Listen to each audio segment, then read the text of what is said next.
Well, alas, I asked AI if it could choose 20 Beatles songs for a hypothetical Beatles album called Liverpool. What songs would it choose? I gave it the option of choosing any Beatles song, whether their song or features, although the Beatles wasn't really big on features, and here's what AI chose. Okay, just giving me a hypothetical, just giving me a gradual explanation. I'll even let you hear the explanation. That is a fantastic, evocative concept. The title, Liverpool, calls for an album that chronicles the Beatles' journey from their scrappy foundational roots, the Mersey beats sound forged in the clubs like the Cavern, to their global transcendence. I don't know what Mersey Beats is. I heard of like bebop, but I never heard of like Mersey Beats. You know, While always keeping that working beatniks. I think the Beatles got their name from the term beatniks. class, observational spirit alive. This 20-track album will focus on songs that evoke the spirit of their home city. Storytelling, introspection, cultural commentary, and a mix of raw energy and melancholic reflection. Here is a proposed track list for the Beatles' Liverpool, arranged to tell that story chronologically and thematically. The Beatles, Liverpool, 20-track fan album. Part 1, The Docks and the Beat. Raw energy in early days. Tracks 1 to 7. This section captures the youthful energy, the Mersey beat sound, and the early R&B/rock influences that define their Liverpool years. Track, title, main writer, album/single, vibe/purpose. 1. Twist and Shout, medley/Russell. Please, Please Me. Okay, so let's see. They started with Twist and Shout, a classic. That's pretty much a classic from Please Please Me. They said it was pure raw, you know. Album opener, pure, raw, energetic Liverpudlian cover, the sound of the Cavern Club. 2. I don't know what Liverpudlian, like did they just create that word with like pub and Liverpool? But yeah, that's a good opening. You know, I would open with something like Yesterday since it's like the most covered song ever, you know, and that's a great opening. It's like a classic of their early days, but you know, Twisted Shout is pretty good. Twisted Shout is like a song cover. They did a lot of covers in the beginning. I saw her standing there. McCartney, Please, Please Me. The quintessential. Okay, every time I listen to the song, it kind of creeps me out because when he said she was just 17, if you know what I mean, is kind of weird, like kind of like pedals, type of stuff. Like that's kind of weird. But the Beatles always had songs that were kind of weird to me, like that song "Getting Better." It was, and also that song "Run for Your Life." That song was creepy and kind of too blunt for me. Like you know, I get it was talking about abuse, but why do you have to be so hand fisted when talking about abuse? It's weird. So, you know, and a lot of this stuff is from their Please Please Me era. Like I see they got Please Please Me, you know. I guess AI doesn't know any other album than Please Please Me. Like they don't know any deep cuts or nothing. Early rock and roll swagger and directness. 3. Please, Please Me. Lennon. Again, literal title track of Please Please Me. So I guess just heavily for Please Please Me. I definitely pleased AI. Yeah. Slash McCartney. Please, Please Me. Their first signature sound. The excitement of their breakout. 4. So I could just see here that they pretty much skipped the Beatles' second album after Please. I guess when it came to the list, they wasn't with the Beatles because they don't have anything from their second album. They just pretty much skipped the second album and went to Hard Day's Night. Nope, no rollover Beethoven or nothing. I guess they're keeping to the theme of Liverpool. Like I guess these songs were recorded in Liverpool. 4. A Hard Day's Night. Lennon. A Hard Day's Night, the sound of their ascent, capturing the whirlwind of fame while remaining grounded. 5. Yep, they pretty much skipped with the Beatles. Ironically, they weren't with the Beatles. I guess you can call that a sophomore slump. I don't know. Ticket to Ride. Lennon, help, Alexity, while still She got a ticket to ride. holding the energy of early rock. 6. Day Tripper. Lennon slash me. Single, a clever, driving, guitar riff heavy track that hints at their evolving maturity. Oh yeah, she was a day tripper. When I sung this song, I would call it like I would make it dirty. I would call it like she was a day stripper, like just to make fun of the song. I think the song was like the first like mainstream song ever to have feedback, and then you have "I'm Down." I'm not familiar with the song "I'm Down." Let me listen to it. So I just listened to the song. It's a real screamer. He actually screams harder than he did on this song than Helter Skelter. Or maybe there's just like more better audio than Helter Skelter. Helter Skelter was kind of trash, but 7. whatever.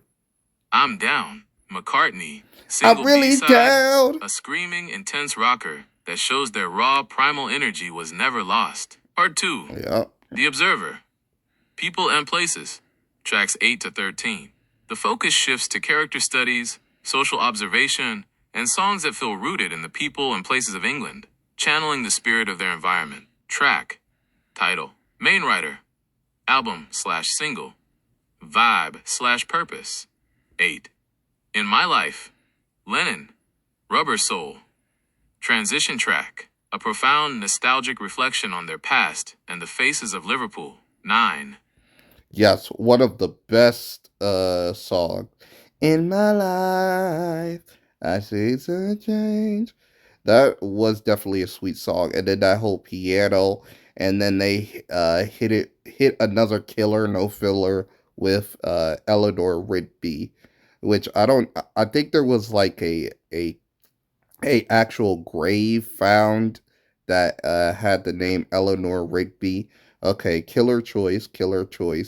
And they said people are places, so they have number 10, Strawberry Field. I will always hate the fact that Sergeant Pepper does not have Strawberry Field and Penny Lane. And there's Penny Lane too.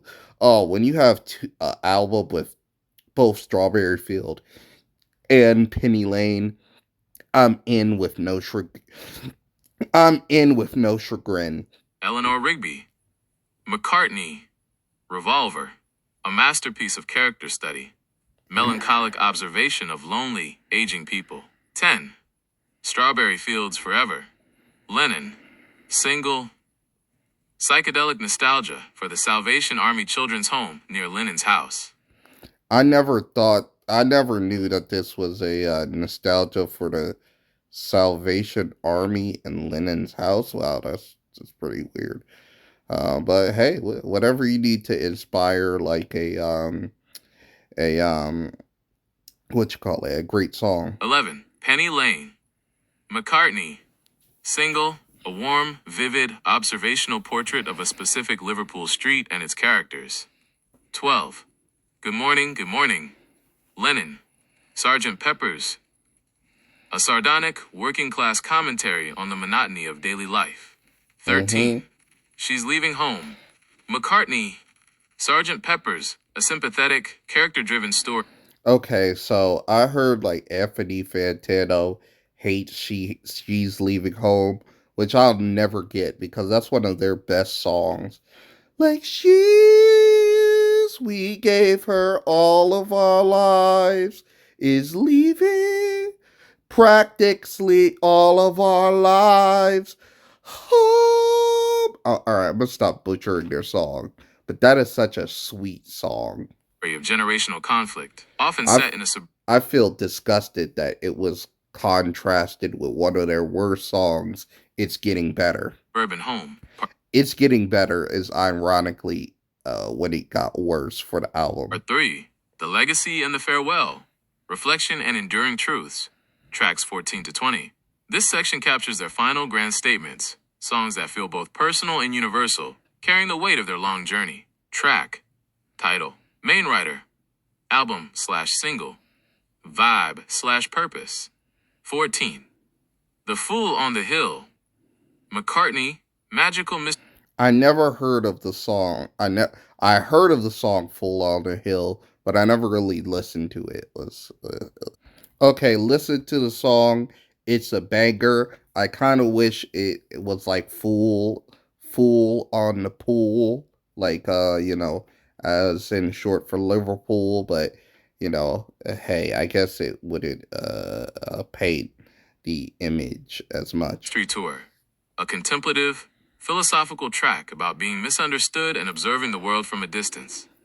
15. While My Guitar Gently Weeps, Harrison, The White Album. Oh yes, one of their perfect songs. And fun fact, it was like one of the only songs to have a feature on it, but it was only a guitar feature.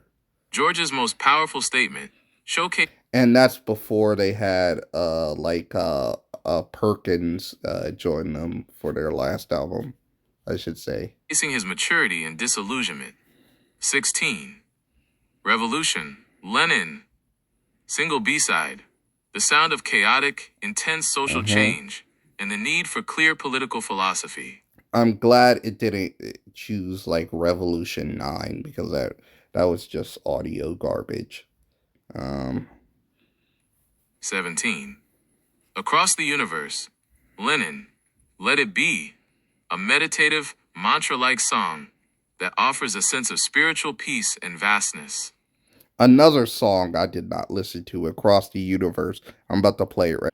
All right, I just listened to Across the Universe, and it can get across the universe, but it can't get across to me because I don't really care for the song like that. I don't know. It's something about Lennon's vocals and the repeated refrain of across the universe. I mean, really didn't care for it. I kind of like the stripped down nature of like Let It Be, but I hate it, and they definitely have to let it be. 18. Let It Be. Up, McCartney, Let It classic. Be. A universal message of hope, comfort, and finding simple truth in times of trouble. 19. The Long and Winding Road. McCartney, What like I think their last number one, Long and Winding Road, very nice piano ballad. Let It Be. A powerful, melancholic reflection on the journey they took, fitting the retrospective feel. 20. Golden Slumbers slash Carry That Weight slash The End. McCartney, Abbey Road. Album closer. The perfect, epic medley conclusion. A final lullaby. A commitment to enduring the burden of fame. And a final jam that ends with the line, and in the end, the love you take is equal to the love you make. Okay, so overall they did pretty decent to pick like 20 tracks for the hypothetical album Liverpool. And I'm glad that they kept or at least tried to build some theme with the whole concept of Liverpool. Overall, I think they did a pretty good job. It was heavily please me oriented, but I guess that album was I don't know, recorded in Liverpool. I don't know, but overall, I think the middle section is the strongest, especially when it comes to like in my life and let's say she's leaving home.